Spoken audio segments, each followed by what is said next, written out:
jail. I mean, sorry, not on the jail, on the bill for this domestic terrorism new bill that came out for the Department of Justice. And Jerry Nadler was on the House floor and he was talking about white supremacy, and he was bringing up the terrible shooting that happened in New York, but totally ignoring the shooting that happened in California that I think involved an Asian man that was the shooter, totally ignoring the guy that drove his car, black man that drove his car through a Christmas parade, killing people and was a racist himself, completely ignoring the black man that did the New York subway shooting. You know, these people are all guilty of these crimes, and it's not about race. It shouldn't be about race, but they're clearly racist as well. So white supremacy shouldn't be the main target. We should be more concerned about the illegal invasion at the border, the crime happening every single day on our streets, and especially in cities like Chicago. We should go after criminals that break the law and not pursue people based on their skin color and how they vote. But that's what the Democrats want to do.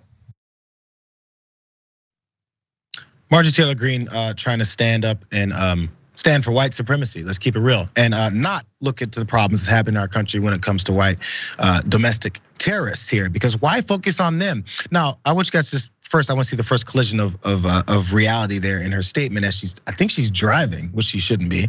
That's a ticket, being on the phone and driving and not paying attention to the road. Anyway, so she's upset that we're focusing on these right-wing terrorists, but she says it shouldn't be about race, it shouldn't be about color.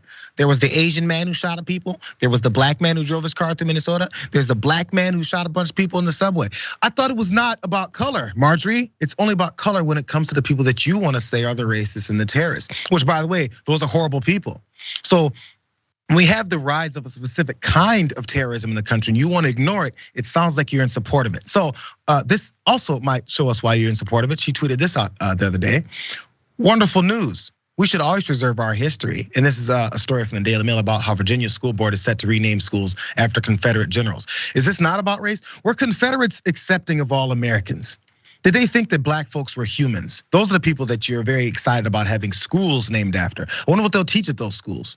Okay, continue on, because there's the details about what was happening that had her so upset as people are trying to hold people accountable for the things that they've done and they've said. So Greene made these comments as she attacked Representative Jerry Nadler, for railing last week in the House against the avowed white supremacists suspected in the mass shooting at a Buffalo, New York supermarket that we saw.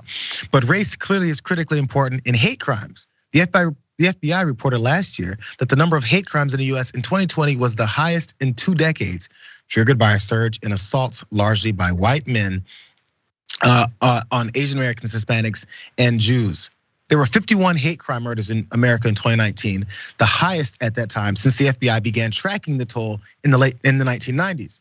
Most victims were black folks, Hispanics, and Jews. Nadler's reference to the Buffalo shootings that got her so upset, that got Marjorie Taylor Greene so incensed, was part of his argument to pass the Domestic Terrorism Prevention Act that we talked about earlier in this show to crack down on the problem. The bill is supported by Democrats, as you can tell, but of course Republicans, they're not even lukewarm. This article, I think, is doing it a bit of a different characterization. They're absolutely cold on it. In fact, they're openly attacking it. So Jackson, as she's trying to cleanse the palate or cleanse the image of these white supremacist terrorists, she still wants to point out that there's other people who have terrorized folks and shot up groups, because that's true. But for some reason, she wants to ignore the fact that this problem is growing specifically on one side.